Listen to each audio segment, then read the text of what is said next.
there, Racine. This is Made in Racine, the podcast where Lake Michigan breezes meet local legends.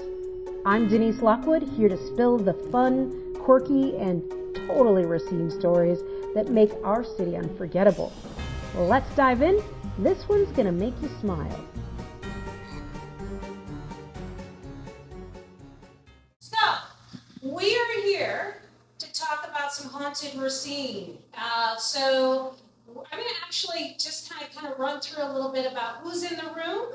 And we've got Cheyanne Lencioni. I said that right. I'm super jacked about that. So Cheyanne, for those of you who don't know, who may have come in the last few minutes, is the Racine County Eye editorial assistant. Also, she has been writing about history for the last year, primarily because I asked her one day, what do you do for fun? And she's like, history, I'm a history nerd. So, and then we have our good friend Ron Helmick. Yes. And then Wendy Christensen. Spencer, I'm having one of those moments, so sorry. Yeah, it's been a day. But what I'm going to do is really just let Cheyanne run with it. She's going to tell you a little bit about what we're going to be talking about, and I'll jump in every once in a while, but just kind of doing some backup. But before we get started, I just want to say thank you to everybody who came. We're super happy that we get to tell these stories. One of the reasons why we just moved into this space is because I looked around and said, what does Racine really need? And I felt like we just needed to connect, have some civic pride, really connect with story, because stories can be very powerful in joining us together. So I'm really happy that we gathered together to tell the story. So I'm going to let Cheyanne go with it. Oh boy. All right, make sure you're eating the mic. Yep. That's good? Y'all good? Okay. Hi, everyone. All right, so as Denise said, I am the editorial assistant for Racine County Eye. I also volunteer with our historical society back home in Wadsworth. Yes, I'm from Illinois. I know, horrible. And the tagline that Denise created for me when I started working here as a joke is, I deal with dead people. So because of this podcast episode, that is very relevant. I am usually at Mountain Cemetery looking at headstones, digging in to find a grave. If you know what that site is, it's about headstones and sometimes it's obituaries and whatnot. So I get to dive into Racine's history, find dead people, write about them, and kind of delve into why places are important, why preservation is important, and why we love places that are from the 18 and 1900s, and why we are sad if something happens to them. So tonight I am joined by two very special people. Wendy Spencer has been connected to the Masonic Center her entire life. She served as its program coordinator, a tour guide, and now she's its caregiver. She can tell you everything about this beautiful home and holds its history in her heart. By the end of the night, we hope you'll see why the Masonic Center is such a special place. Ron Helmick is the founder of the Racine Paranormal Investigators. He works with youth by day and is a DJ by night, or whenever the gifts happen. His journey into the paranormal started at the Masonic Center 11 years ago and has led to many adventures since. With this expertise, we're excited to learn more about those who dwell beyond the veil and call the Masonic Center home. So, for both of you, why is the Racine Masonic Center so important to the both of you? Okay, well, my heart has been with that building since I was 6 months old. My siblings were all in the organizations for youth called Job's Daughters and DeMolay. I'm a tag-along baby. They're 8, 10, and 12 years older than me. So literally, I would have to go with, because who was going to watch me? My parents were very involved with everything down there, too. So literally, I've been there since birth. And I'm 71, almost 72. So I've been there a long time. And the place has meant a lot for me as my family grew and learned more. It taught me public speaking. It taught me how to meet people that you never knew before, and you're your best friend by the time you parted ways. So it's meant a lot to me. It is a wonderful place to be. The organizations are not mysterious like they want you to believe they are. They're not mysterious. It's a group of people who come together and they have a good time, and they just wonderful, wonderful people. So I've been there since I was really young, and at one point the building was finding itself in trouble.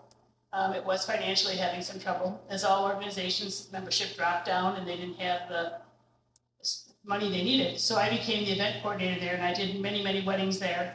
We even did 2 on Bridezilla. Just don't watch it because it's really bad. But anyway, we had a lot of fun. And then I started doing tours of the building because I wanted people to see the whole thing. Can I tell a story about how it all happened? Oh, Okay. absolutely. So we did a wine and beer tasting party there. And there was groups of people that, well, they went off on their own where they shouldn't have. We were doing guided tours, but that was $5 extra. So you just got to stay on those guided tours. Anyway, so I'm going upstairs and I walk into one of the bedrooms and there are 2 ladies standing in there.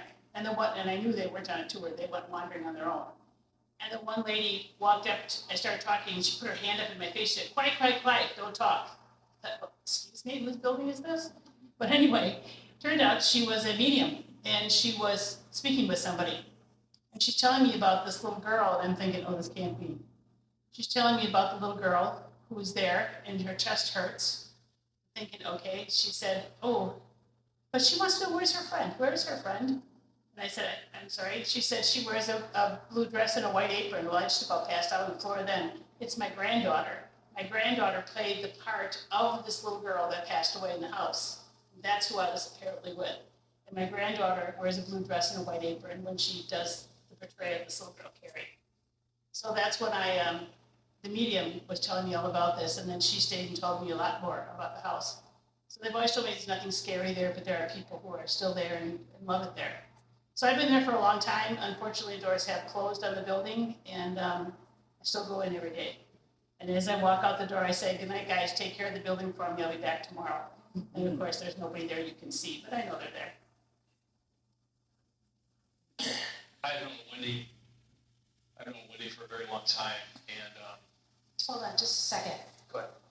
Explain a little bit more about who you are. Oh, Who are you, Ron Helmick? I'm founder of the Racine Paranormal Investigators here in town. I recognize some of you, some of our other events, so it's great to see some of you. We've been together since 2014. And we investigate homes, we investigate businesses. We almost was on TV, right up to the sizzle reel being filmed, and Ghost Hunters booted us out at their reboot show that was going on. So, but it was cool to say that we made it that far. We help out families all over Racine and beyond. We've been to other locations, Ohio State Reformatory, where Shawshank Redemption was filmed, Waverly Hills, you've probably seen them on Ghost Hunters or Ghost Adventures. We stay connected also with a lot of the groups from all over the United States. We had a paranormal conference last year called Belle City Paranormal Conference, so it was a good time. And then, what's that? They tell my Oh, with Frederick. I love this story. This is the best part. So, and I have to thank Denise for doing this also, and Cheyanne putting this all together, everybody in the staff, because, I mean, she was actually the first one to do our first story about us back then at Brosman's Bar. Maybe I'll talk about that later. So 2014, I was DJing an event at the Masonic. I already knew the place was haunted. Back then, you couldn't tell me anything haunted. I was scared of it. I didn't want nothing to do with it. And it was about 20 degrees outside, and I parked near the elevator. And if you know where the Masonic is, the elevator, there's a parking right by there. So I just got to DJ an event. So I loaded my car, got ready to leave. I was by myself, and my old van, the mirror fell off because I got so cold out. So I got ready to back up. And I looked to the driver's side mirror, and then I looked to the passenger mirror, and I saw this tall man in like a trench coat with a top hat, walked from one mirror as I'm getting ready to back out to the next mirror. And I'm like, what the heck? I almost hit this guy. It's like 20 degrees out, so I got out to say something. And if you guys know where, at the time it was like Hope City Church, I believe it was. If you know the distance between Masonic and Hope City, that's a pretty big parking lot. And plus, to the street itself. There's no way somebody could have ran that far and fast. So, a few months later, I was DJing a wedding. I was like, Wendy, we gotta talk. What's going on here with this this story, and I told her, and she goes, oh, it's Frederick. He hangs out all the time on the staircase. Like, what? And of course, I'm like, kind of freaking out. I did not know what to think. I have experienced some things when I was younger and whatnot, but this was just, so, and I was like, I don't hear about ghosts being outside, it's cold out, but Only Wisconsin. Yeah. Hang out outside. So, of course, Wendy, with all the history that she knows of the place, we went and did a walkthrough and saw the pictures. And sure enough, I picked him right out. And it was Frederick. And right then, and then, what's that? It was his house. Yeah, he was just taking a look at the land, I guess. Wendy, tell us a little bit more about who Frederick is. Well, Frederick Robinson was quite a man in Racine, but he was part of the Western Publishing Company, and he was, you name it, he was quite a wealthy man. He had lived in Racine, I think, most of his life, married to a wonderful woman. They had 4 children. They unfortunately lost some at birth. And they were the last owners of the house. When Frederick decided it was time to move on and leave that house, he sold the house to the Masonic order, the Masons, with the stipulation that they could build on the big addition that they put on. That's a huge addition in the back. That's 1922. The only condition was they could not do anything to the family home. It had to remain as was. So the only thing that the Masons took off of the building was the kitchen and the servants' quarters. That was all taken down. Otherwise, the house does remain as it was when Frederick had it. As well, it's even got the Tiffany dome in the shower still, and it's beautiful. The house is taken care of, and the Masons did do a good job taking care of it, except for that they bleached the woodwork. But otherwise, they did a good job. So the house, if you ever get a chance to see it, is the same, and I think that's where you found most of your activity was in the house, not so much the Masonic Center. Well, the Egyptian. Oh, so added on to the building is the big Masonic Center, and there are 2 big lodge rooms up there. And downstairs is a huge ballroom, and then a smaller dining room. That's Masonic, and then there's I think the locker room is one of the most fascinating things. There's a huge locker room in there. So that's what that part of the building is. And they investigated most of the whole building. Well, the Egyptian room itself, to me, had like a lot of activity. And I don't know if you're comfortable with me talking about this, but we actually were able to communicate with your father. That was not my father. You were talking about the man who wanted to know about the door. Well, remember we were using the ghost box? Oh, yes. And your Okay. father came through? You believe. I'm not saying We're it not is. sure. Yeah, a person that knew me, for sure. Yeah, definitely. That's what that person was worried about, what happened he kept complaining about the door. Oh, yeah. That was a gentleman, well, I'm assuming it was a gentleman. We were in the smaller theater room, and who was ever able to communicate with him kept saying he wants to know why you covered his door. Why did you cover the door? I said, we didn't cover a door. And they're pointing at the floor. How do you cover a door on the floor? I said that later to one of our members of the things. I said, yeah, we had somebody came to visit us, and he says we covered the door. And he said, well, we had to cover the door because we didn't want to have access to it anymore. I said, what do you mean? He said, yeah, there's a door on the stage. You would not have known that. That was covered up in 1922. You did not know that door was there. But it was there, and they covered it because, they put down the new carpet. They covered it because they didn't need access to under the stage anymore. There was no wiring. There was no reason to go under the stage. So they covered it with carpet. He was upset because they covered his door, and I never knew the door was there. So he knew. But I also want to say, when I say ghost box, I want to explain what that is. If you guys ever watch Ghost Adventures or Ghost Hunters or anything like that, they use a device called like the SB7. Basically what the SB7 does is scans through frequencies at a certain rate, and then spirits are able to speak in between those frequencies. And I don't have one with me, because we're pretty much doing like it's kind of hard to do. So, but that's what happens. That basically they're able to speak in between. It's kind of like the movie White Noise. Same idea. So have you ever seen the movie White Noise? But yeah, we used it there, and we got a lot of responses from it. So Ron, what makes a ghost stay when a person passes away? What makes them remain on this side of the veil and not cross over and go to heaven? Honestly, a lot, and you know, here's the thing, I'll never say I'm an expert, because you keep learning. It changes, it doesn't change, you add to it, you know, so I'll never say I'm an expert or anything, and neither of us will say we're an expert, because we just keep learning from it. But I will say this, is that what I believe is it's unfinished business. They're just not ready to leave. And the veil itself is very thin, I believe, from here to there. But a lot of times it's just unfinished business. They're not ready to leave yet. You know, you hear about it all the time, and maybe they're able to come back and forth. I'm not sure. Well, we have heard of ghosts traveling from one place to another, so maybe. Sure. That's a potential thing.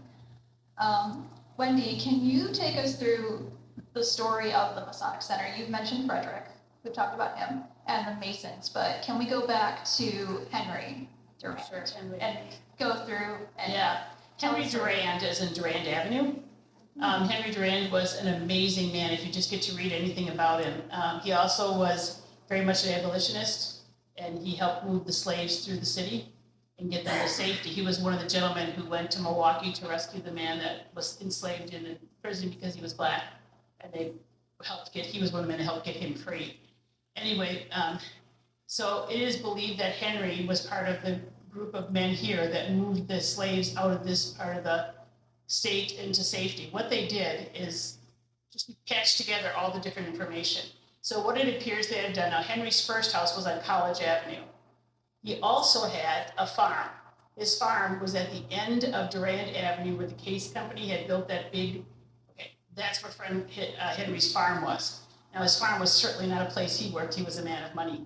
He did not work there, but he had a cattle farm there. So he had the 3 ships on the Great Lakes. The only thing we have found for fact is, they have what do they call it, with the list of who's on the manifest? manifest on the boat.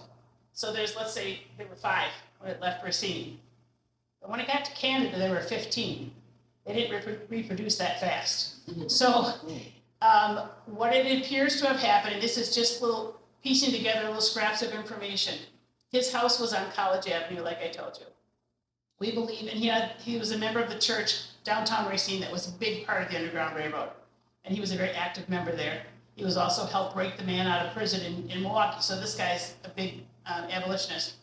So what it looks like is the slaves were brought from wherever they got to his house on College. In the dark of night, he must have moved them to his farm. So when the ships left port in Racine and were headed for Canada, they were probably, this is all speculation, but it's the only way this could have worked. They must have anchored out parallel with the farm, and they were brought from the farm out to that ship, and off to Canada they went. Otherwise, they didn't swim till that out there. They were placed in that boat somehow, and they were brought to Canada where they were then set free. So it would appear that that's how he was getting them out of town. He also he had a railroad too, but that was mostly just in the Wisconsin area. But, and he didn't give up. He did this right till his dying day. He was anxious to make sure everything was okay. Pretty amazing man. Mm-hmm. So according to the research that we have, the mansion was built in 1856. Correct. So it's 168 years old. And it's beautiful. It is, absolutely. For context, for my end of this, about a year ago, Wendy took me and my dad into the temple on a tour, and it was the first historical piece I wrote for Racine County Eye. And she's taken us through and whatnot, and it feels like you're time traveling. You get to the point where the lodge and the mansion meet, and you can put 1 foot in the 19th century and 1 foot in the 20th century, and it feels like you're in the space-time continuum. So it's a very special building. Nothing else exists like it, where you have that marriage of different time periods. And it's been preserved so well. The Masons did take beautiful care of it, definitely. It's very, very beautiful. And it's very, you have a feeling of like love and stuff. It's like very comfortable, very absolutely. safe. Mm-hmm. And when you realize the house is almost exactly as it was when it was built, other than the bleaching of the woodwork, that's my sore spot. 1960, I guess around the whole city, people were bleaching woodwork, and the Masons thought that would be a really good idea to upgrade the house and make it look newer. They bleached the woodwork. So now it's blonde. In some places, you can still see the original color. It's just beautiful. So as soon as I win Powerball, I'm gonna have them brought back to the right color. I keep asking for the right numbers and they don't give them to me. So I hope someday somebody will do that for it, bring it back to its original color. Absolutely. And I remember when you took me through, there's so many beautiful rooms kept within the mansion still. There's a gorgeous ballroom, that's on the temple side. But on the mansion side, on the third floor, there's an entire dance hall. Imagine having an entire dance hall on the third floor of your house. There's also 11 fireplaces. How many do you people have in your home? Maybe 1, 2, maybe this place has 11. And only 2 match. Yes, the 2 on the dance hall are the only twin. I know you have a funny anecdote about the fireplace in the living room, the one from Portugal. Yep, it's really cool. And I challenge people whenever they come on a tour and they look at the fireplace and I tell them about all the hand-painted tile, this Portuguese tile, and but there's a problem with it. And I always tell you, one tile is different. So I challenge them, you look for that one different tile. So they'll sit and study, and I'm just laughing because I know exactly where it is. I see it immediately. And I will tell you how I found it in the first place. The Racine Symphony Orchestra, they're wonderful. They're wonderful. They were up in our big hall lodge room upstairs practicing. And I really can only listen to the same song just so many times. So I went downstairs and I was just sitting and looking at the fireplace. I thought, oh, that's not right.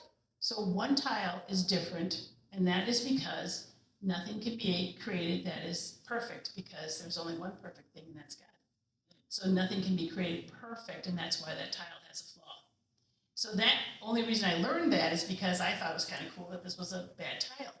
And I was at a tour group came in, and I explained it that, and I said, this person must have taken a break or something and didn't finish his tile. And people from Portugal, whoops. And I said, didn't finish your tile. And they said, no, that was done on purpose. Because there's only one perfect thing, that's God, and that's why that person did that. So I try to be a little more careful when I tell stories now.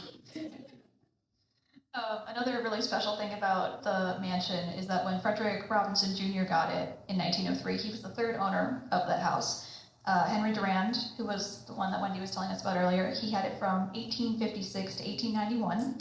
And then a senator named Otis Wells Johnson had it for the shortest amount of time, like 1891 to 1902 or so. Right. Frederick was the last one, and he redecorated the home in an Art Nouveau style. So when you go in, and if you look on the outside of the house, there is a small stained glass window facing 10th Street, I believe it is, and that is of his daughter Bessie. And if you go upstairs to the guest room, there is a fresco going up the upper part of the wallpaper of his 2 children, Stephen and Bessie, in this beautiful art style.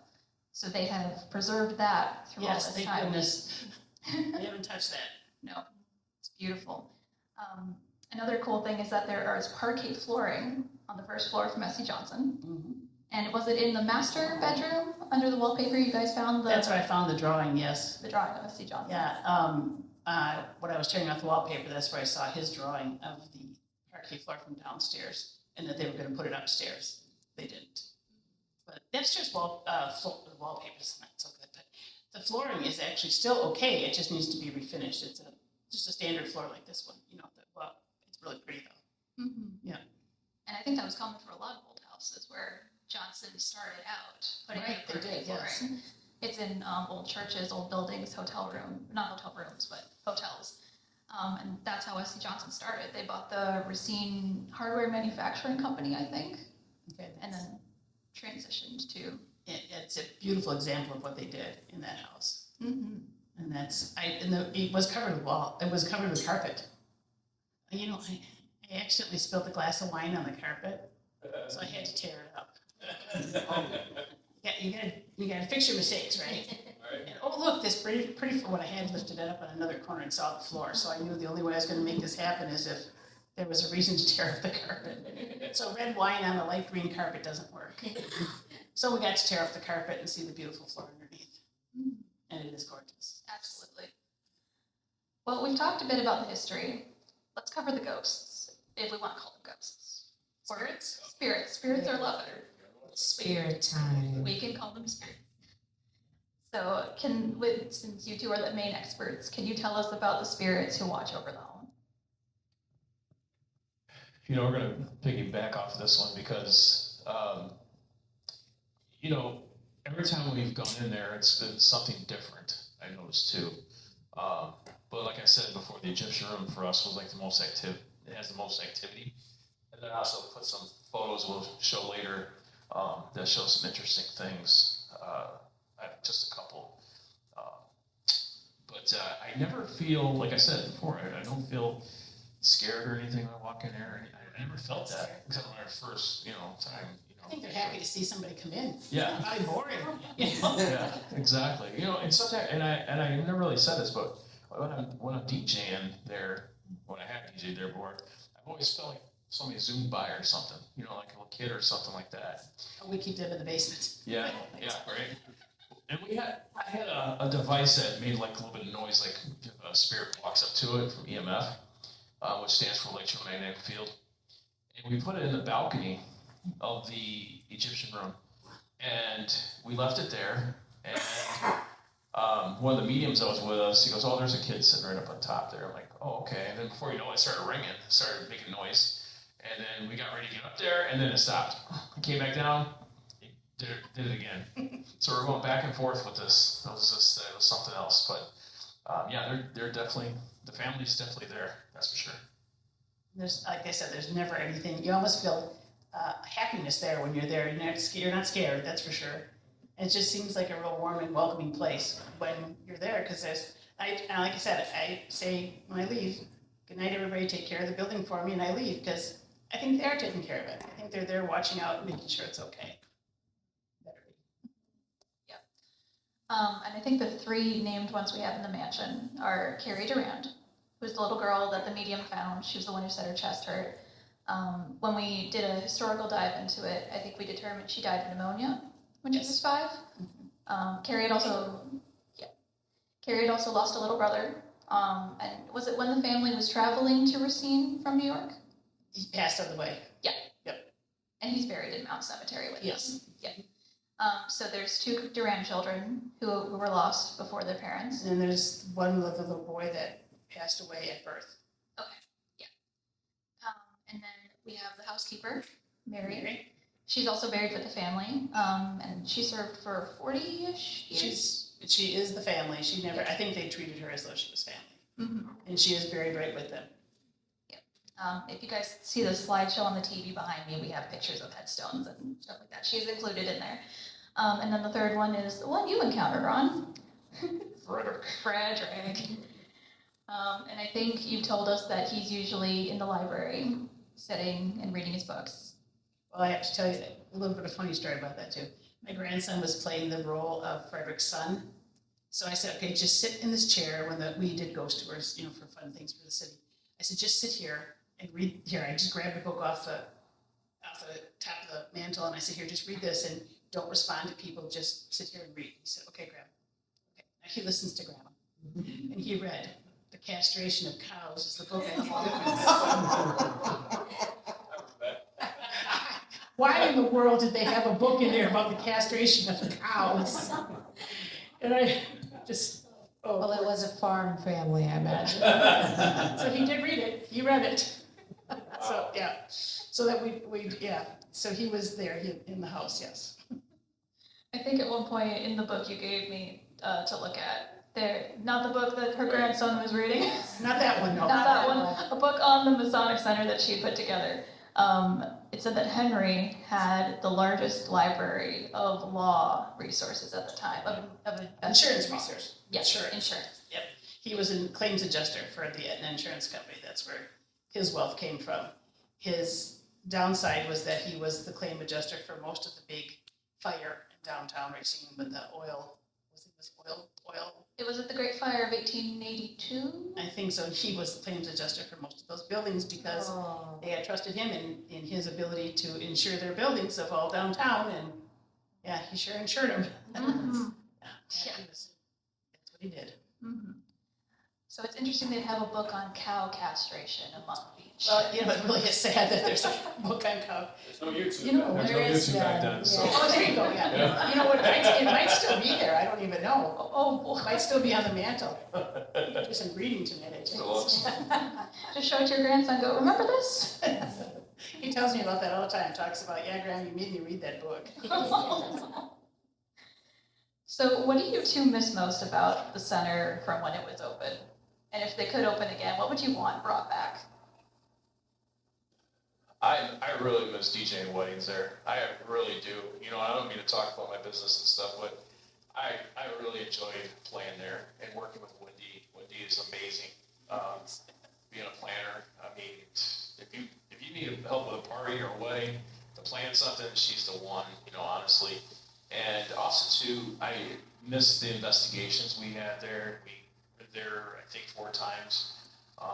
Maybe we could squeeze one in someday. Who knows? But I want to join for that one. yeah, but it was just a great time there, and some of the ghost tours we assisted with there throughout the city, being able to walk through, tell the stories, and some of the evidence that we've caught there is unbelievable, you know, and I would love to see other groups be able to enjoy it also someday. It is, it's a nice place. You know, you could do so many different things there. I had so many weddings there. You could still look those up on Bridezilla. We're all gonna go do that now. Yeah, it was quite interesting.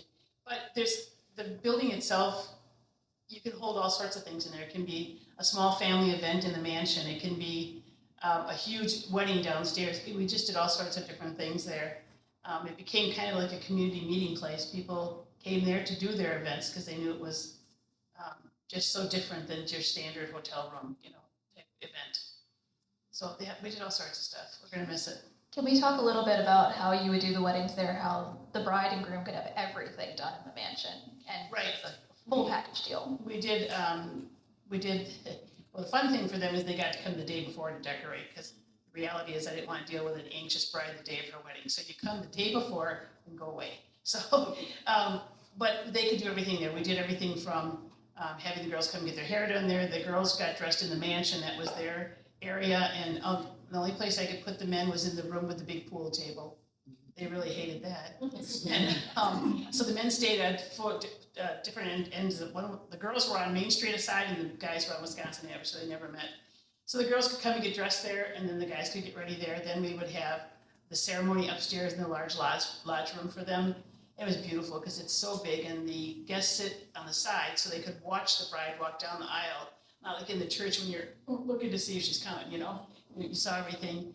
And then we would leave there and we would get the guests to go into the mansion, and that's where cocktail hour was. So they could sit around in all the rooms of the mansion and have cocktail hour.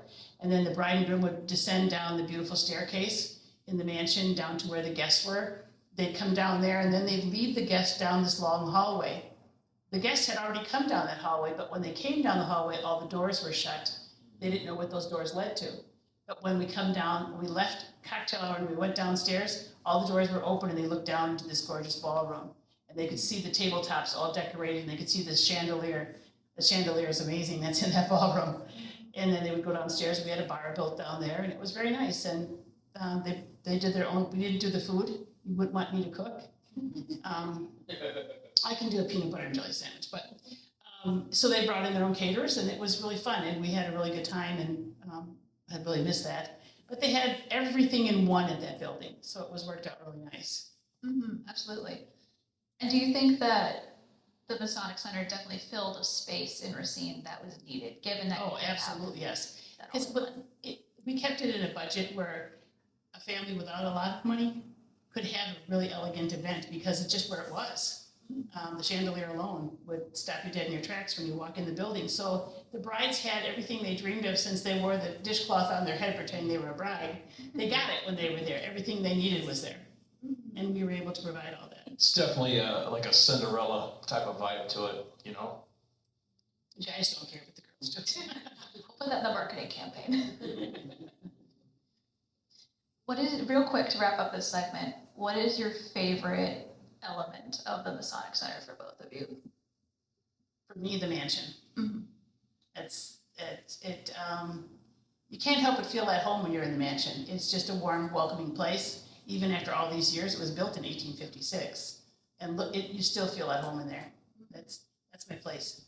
I would say it's my house. Well, I agree, but I think to pinpoint it for me is like the study area, like his office he had, the large library, desk, yep. the library. Oh, I could just sit there for hours. It is a very welcoming place, isn't it? Yeah, very much. And he's got a very majestic fireplace in there.